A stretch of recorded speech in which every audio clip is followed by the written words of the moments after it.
What's up, everybody?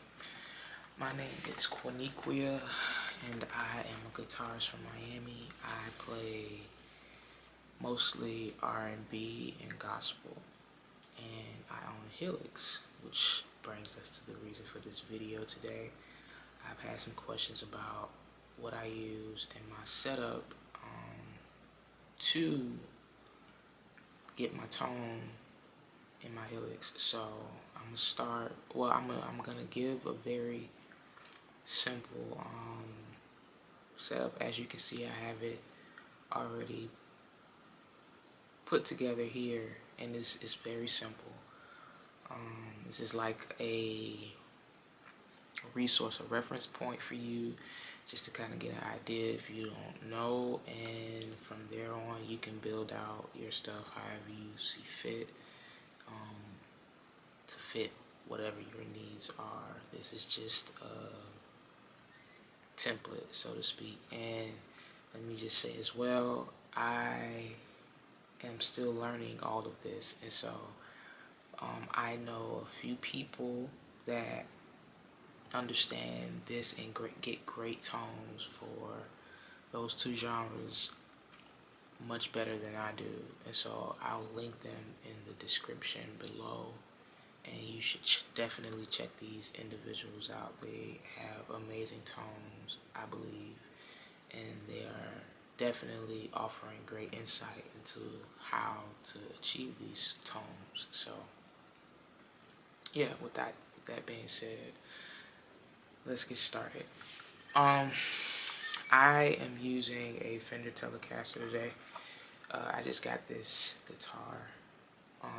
Somebody blessed my daddy with it, and my daddy blessed me with it. These are 10 gauge strings, both single coils, 3-way switch, nothing fancy. And I have it set up. Well, I have this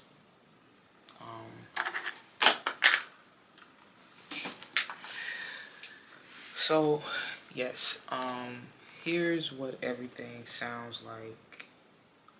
Well, here's what the amp sounds like.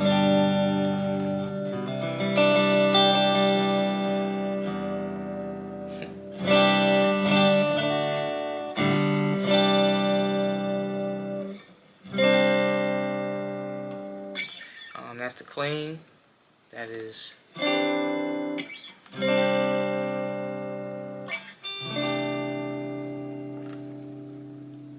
That is the clean. So just to give you a quick rundown of the amp, this isn't going to be a long video, let me just add that, because again, this is just a basic situation, and I'm going to just show you how I prefer to run my amp and how I prefer to run everything into my amp.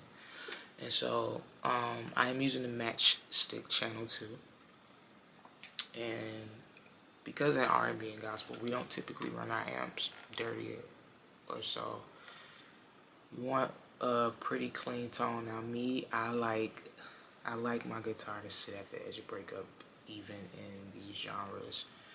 So that's just me personally, but a lot of guitarists tend to lean toward even cleaner tones. Not all of them, we're not one-dimensional, but a lot of them do tend to lean toward cleaner tones. I like mine to sit like maybe not on the edge of breakup, but like right before the edge of breakup, if that makes sense. And so that being said, I have the drive set at, what is this? I can't see, I need glasses. I have the drive set at 1.5 because obviously I don't want it to break up too much. I still want a fairly clean tone. And then for the tone, I have it set at 3, which is smack in the middle, because on the Matchstick Channel 2, the Channel 2 has different settings in the tone knobs. It has 6. I can't look.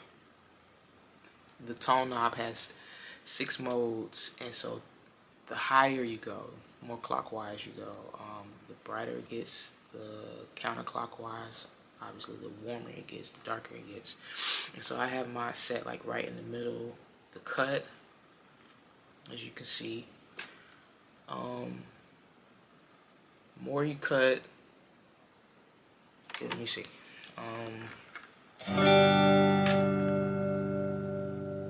More you cut, warmer or darker the tone. The less you cut, the brighter.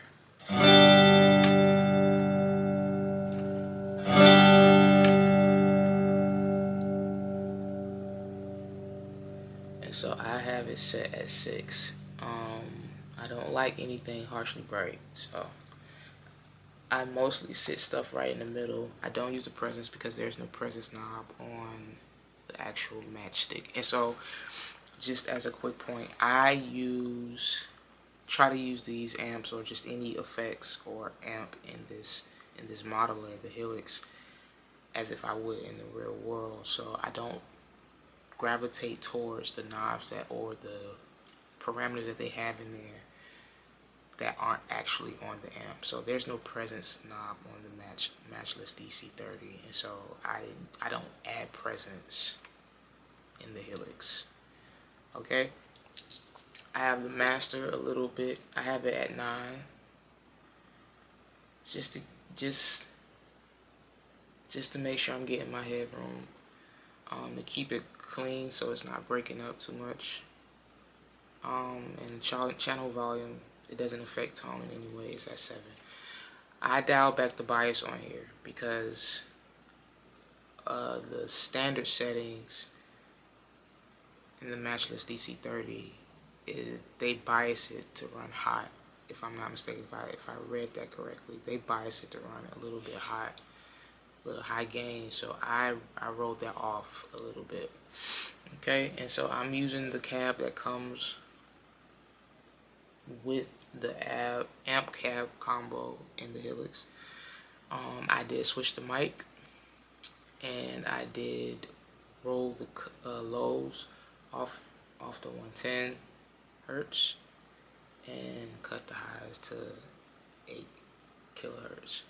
I didn't change the mic position. I only changed the mic to a 906 because, again, that is the mic that I would use in a real world scenario. I also have a 57, but I don't typically use the 57 as much since I have E906. So that is the amp choice. You heard what it sounds like, clean. And so that's it for the amp.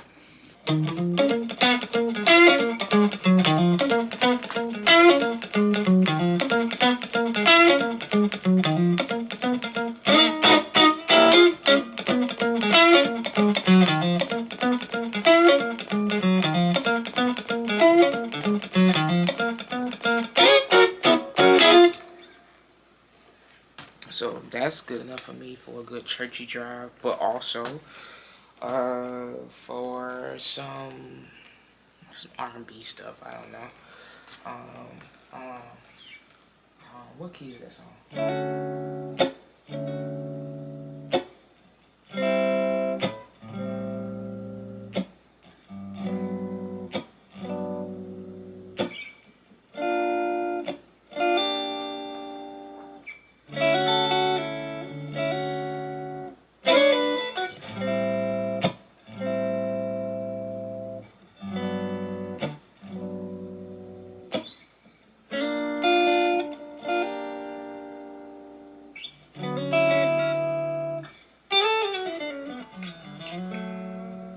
And so that's some good churchy stuff that I would use.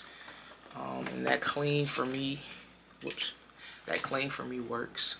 And so that is good for me. Now, as I move forward, how I get into it, well, moving forward into the drives that I choose, I am not a big distortion fan. I like to stack drives, and that is typically what I'll navigate to. I do have a distortion on here though, and it's the DS1, surprisingly, because I didn't like that pedal in real life.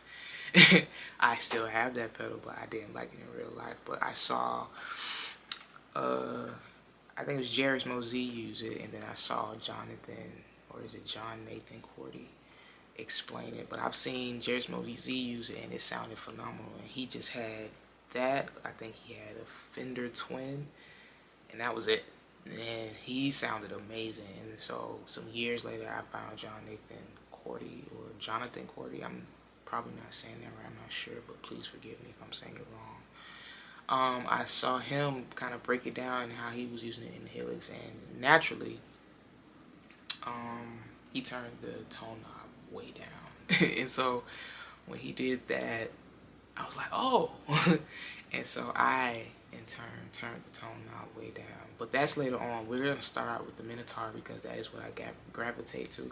Again, whatever you're using in the modeler, look up the actual version of it to see what the intended use for whatever knobs or anything was when they created the product, be it an amp or an effects pedal. So the Minotaur is a Klon, I believe. So there's not a lot going on there. It's just gain, tone, and volume. And so here I'm using the Minotaur as like a first stage gain, which really is just boosting the levels a little bit and giving me a little bit of edge. That's it. That's how I'm using it.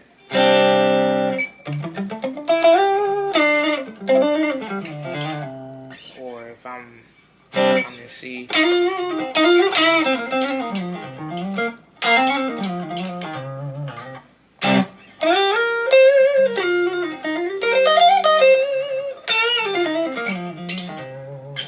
So that is how I would use that. But if I want just a little bit more, I stack it with the Tima.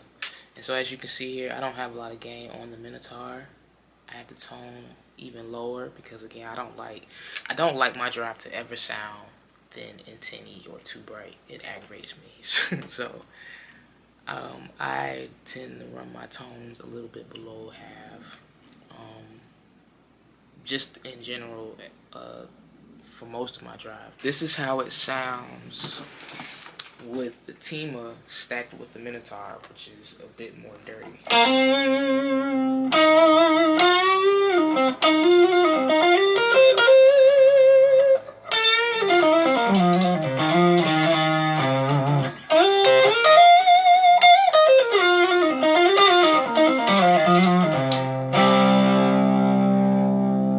Now that was a neck pickup. I tend to gravitate towards the bridge pickup when I'm playing with drives.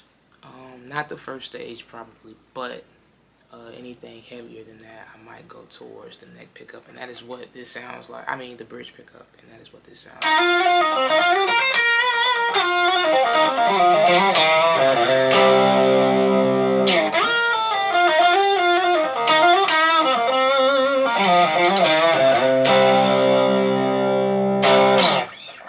So that's what that sounds like. And then as a final stage, lead tone, still on the bridge pickup. I'll turn off the Minotaur maybe, depending on how I'm feeling, and turn on the distortion, which in this case is the DS1. And if you look here, drive is up, tone is at 2.5, volume is low. I set this according to the bridge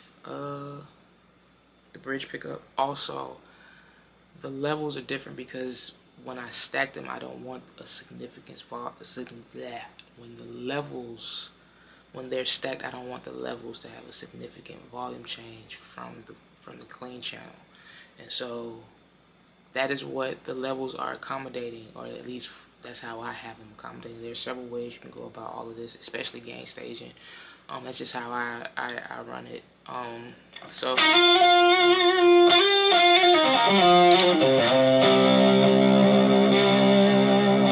this is how I use that.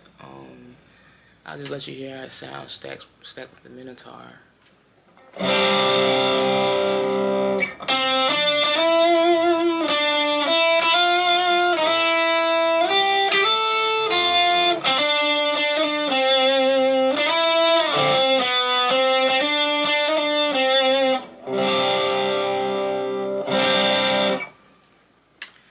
So that's typically how I'll run my drive.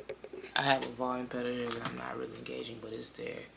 And then I have some modulation effects. So like a tremolo and a chorus. I might use that. It's not often I'll use it at church, depending on what's going on and what I'm playing. It's possible, but it's not often. But in maybe at a gig or something, I'll probably go.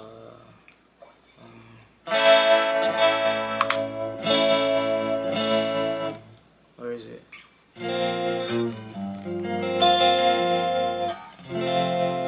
Let me just say, I'm still learning about dialing in modulations the way I want it to sound. I wouldn't use a tremolo that fast on this song.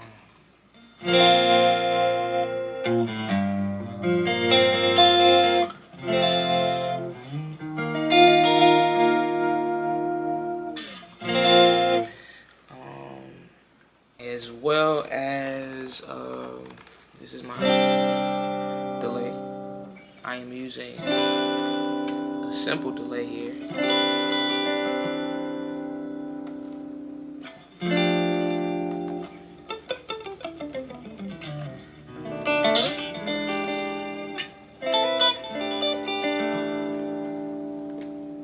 And I usually run that quarter notes.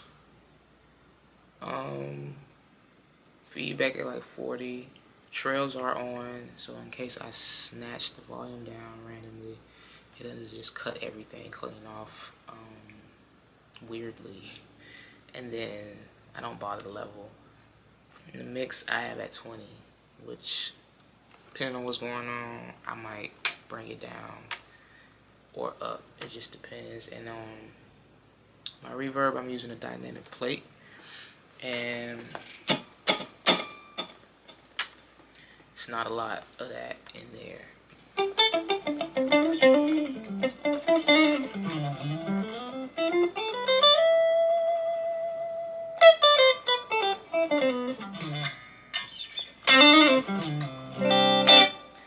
So that's where we're at with that.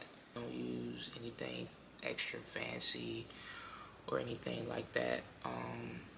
This is a simple, like, kind of go-to type of situation for me to start building, and then I'll adjust for the needs of the gig. You know what I'm saying? This is not the same preset I would use for Yachty. I didn't use this kind of preset when I was playing for him, and I was playing rock stuff. I wasn't playing R&B gospel stuff.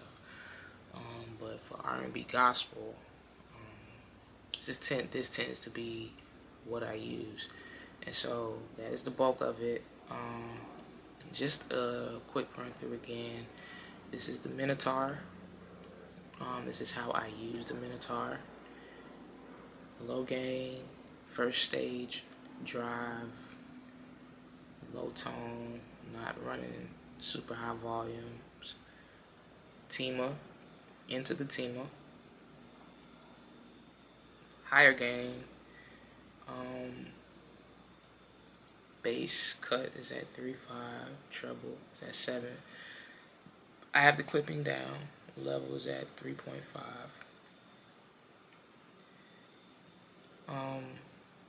DS1. Drive is at 6, tone is at 2.5, volume is at 3. All running into the matchstick channel 2. My drive is at 1.5, the tone 3, cut 6, no presence, master at 9, channel volume at 8. And again, I rolled the bias off because the matchless DC30 tends to have the bias ran pretty high. Okay, I have a volume pedal after the amp, before the modulation and delays and reverbs, because I don't want it to cut off everything all at once. Tremolo.